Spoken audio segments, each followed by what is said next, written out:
Hi friends इनके நம்ம கிச்சன்ல லஞ்ச் பாக்ஸ்க்கு சூப்பரான ஒரு தயிர் சாதம் எப்படி பண்ணலாம்னு பார்க்கலாம்.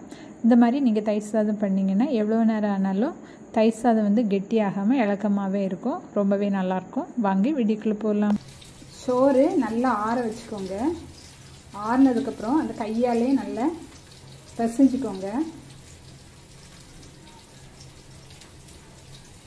பிசையும் போது கட்டி இல்லாம பார்த்துக்கோங்க.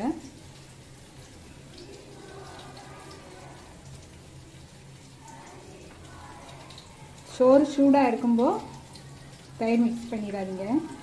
ரைஸை நல்லா பிசைஞ்சு எடுத்துக்கிட்டேன். இப்போ இதில் ரைஸுக்கு தேவையான உப்பு சேர்த்துக்கோங்க.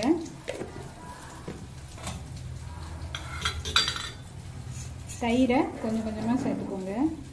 தயிர் வந்து புளிக்காத தயிராக எடுத்துக்கோங்க. இது வீட்டில் பண்ண தயிர் தான்.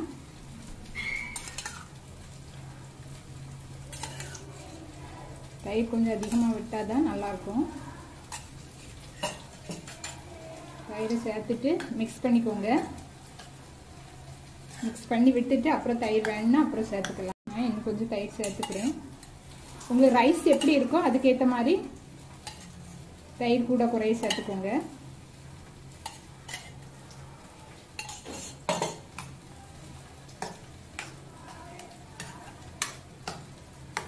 கட்டி இல்லாமல் அப்படியே நல்லா மிக்ஸ் பண்ணி விட்டுக்கோங்க.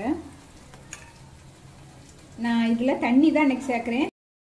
பால் சேர்த்தா எங்கள் வீட்டில் யாருக்கும் பிடிக்காது. அதனால தான் நான் தண்ணி சேர்த்துருக்கேன். நீங்கள் தண்ணிக்கு பதிலாக காய்ச்சி ஆறுன பால் சேர்த்துக்கோங்க. நல்ல குழைய இருந்தால் தான் இல்லை லஞ்சுக்கு எடுத்துகிட்டு போகும்போது சாப்பிடும்போது கரெக்டாக இருக்கும். இல்லைன்னா ட்ரை ஆயிரும்.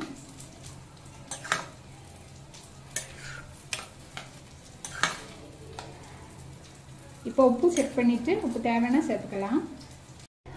உப்பெல்லாம் கரெக்டாக இருக்குது. தாளிச்சிடலாம். கடாய் சூடு பண்ணி 1.5 டேபிள் ஸ்பூன் எண்ணெய் சேர்த்துக்கோங்க. எண்ணெய் சூடானது அதில் 1/2 டேபிள் ஸ்பூன் கடுகு சேர்த்துக்கோங்க. கடுகு நல்லா பொரிய ஆரம்பிச்சுட்டு இப்போ இதில் ஒரு 2-3 வத்தலை பிச்சு போட்டுக்கோங்க. அது கூடவே பொடியாக கட் பண்ண ஒரு பச்சை மிளகாய், பொடியாக கட் பண்ண ஒரு துண்டு இஞ்சி, பொடியாக கட் பண்ண கருவேப்பிலை சேர்த்துக்கோங்க.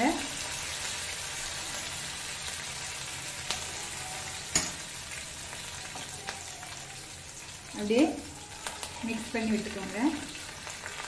ரைஸில் இதை கொட்டிடலாம்.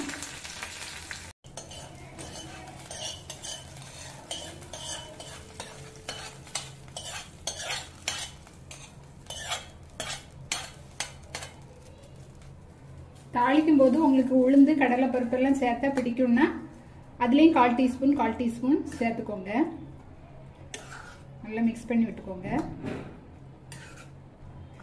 நம்மளோட தயிர் சாதம் சூப்பராக ரெடி ஆயிடுச்சு. இது மாங்காய் ஊறுகாய் கூட சூப்பராக இருக்கும். நீங்களும் ட்ரை பண்ணிவிட்டு கமெண்ட் பண்ண மறக்காதீங்க. தேங்க்ஸ் ஃபார் வாட்சிங்.